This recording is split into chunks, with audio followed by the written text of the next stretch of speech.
guys, we got this. Let's go. Gun wide trip sweep. Pros X go. On one. Ready? Right.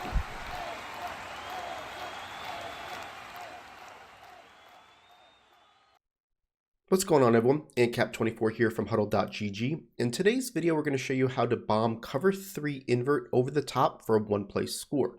Now, if this is the first time checking out our channel, please consider hitting that subscribe button. Also hit that bell notification to make sure that you never miss any of our uploads. Now, this is a common question I get all the time. Basically, how do I beat cover 3 invert? Basically, that means they put your outside corners in deep halves, so that way both the outside players are playing basically inverted towards the middle of the field, and they still have a deep third. Now, there's a lot of ways to attack this. You know, most of the time it's just doing something as a corner route that goes to the outside, just kind of a flood concept, and just you attack the sidelines. But I often get, but yeah, if I'm in a situation where I need to bomb the player, what do I do? And this is the hardest type of play to bomb. So I want to show you a way that I do it. It comes out of the Baltimore Ravens playbook. It does, a couple other playbooks as well, but it's out of this gun bunch open offset. I mentioned Baltimore because we have a big game plan that we've already done on our website. So this is something that you want this type of play. You definitely want to check out that as well. So what we're going to do here is called flood.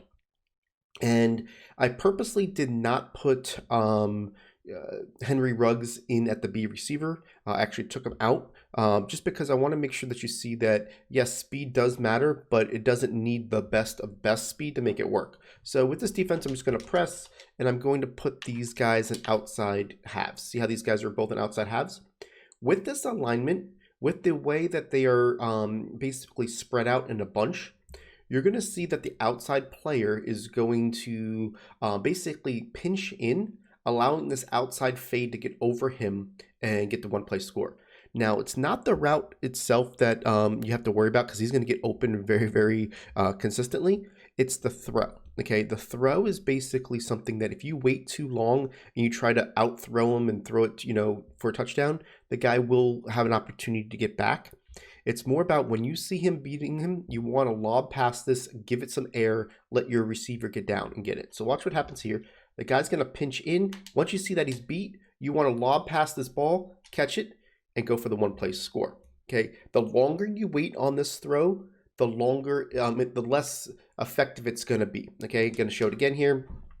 This time I'm going to make sure that I go ahead and play over the top coverage and pass commit. Okay, this way you can see that I'm trying to do everything I possibly can to give the defensive an advantage when it comes to this. And again, all I'm going to do here is wait for the guy to get right by him. Once he gets by him, we're just going to lob pass it over the top. Allow your receiver to be the one that goes ahead and gets it. The longer you wait, it seems that the DB is going to get a little bit more of a opportunity to do catch-up speed, and I'll show you that to you here, okay? Say I'm trying to do this, and what ends up happening, if you really need a strong arm quarterback if you wait, the longer you wait. So we'll go ahead and show it to you again, just make sure that he's in deep halves. He is, okay. So I'm going to try to wait and try to throw it deep, right? Now I'm trying to throw it over the top, and you can see how that guy is now able to pick it off at the 5-yard line.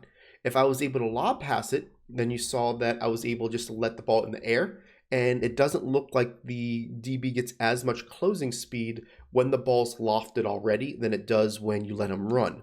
So I want to make sure you see that from a standpoint of it. Now we got the guy in universal coverage, which is a great way to check this out. And we're going to see here that once you get him by here, just lob the ball over the top, let your receiver do the running for you, and get that ball. Because if you don't, you're not. So I wanted to make sure I teach you that as well, because sometimes when you get a play and you're like, I can't get this to work, sometimes it's the way you throw the ball. And I want to make sure you understand that as well, and you can see how we're able to get that over the top. Now I'll go ahead and just for fun put Henry Ruggs in just to show you that the speed obviously will matter, but it's not the end all be all, right? It's one of those deals to where you saw that we were able to do it with a lesser receiver, Gafford here, which I know is fast. I'm not going to say he's not, but Ruggs is obviously a faster receiver, and you can see that if you're using a faster receiver, you're going to have more success. But at the same time, you don't need the top echelon players to make sure that this works. Okay, so we'll do this again. You can see here, Ruggs is going to get by him, and we're just going to throw it over the top, let this guy go and get it, and you can see how we're going to have an easy one-play score. So it is a play that you want to attack. I know we're going to get some questions. It is something that if people are playing regular cover 3, it will not work. So I'm not going to do the deep half. I'm just going to go ahead and do it. And you're going to see that he actually opens up his hips and he runs with them. So it has to be, so if he's on a deep third assignment, it won't work. So I want to make sure that I answer that question first. And the second thing they're going to ask is, what if they base align? Base align won't work as well. So if they're in a situation where you see that they're off coverage, it's not going to work. You need them to be on coverage, basically pressing for it to work. I'll show it to you here with the cover, the deep halves. And you're going to see here that the guy is not going to, he's going to be able to recover per se. You're going to have this, ability to throw it to that guy on the outside the longer you wait. But for the most part, what you're looking for on this play is press coverage, which a lot of people will do as their main source of coverage. And they're going to feel like when they have them in deep halves, they're not going to get beat. But because of this alignment, we get that guy to squeeze in. And you're going to see that this is a really nice quick hike ability. Lob that ball over the top, let your receiver do the rest, and get yourself the one-play score. Actually, that receiver was a little bit, too fast sometimes where we almost underthrew him. But that's the way that you're going to beat cover 3 invert coverage using this play out of the Baltimore Ravens playbook. Like I said, it is in other playbooks as well. Whatever has the gun bunch open offset is going to be the one that you want to look for. We appreciate the view, guys. If you like this video, hit that like button and also subscribe if you haven't done so already. And we'll catch you on the next one.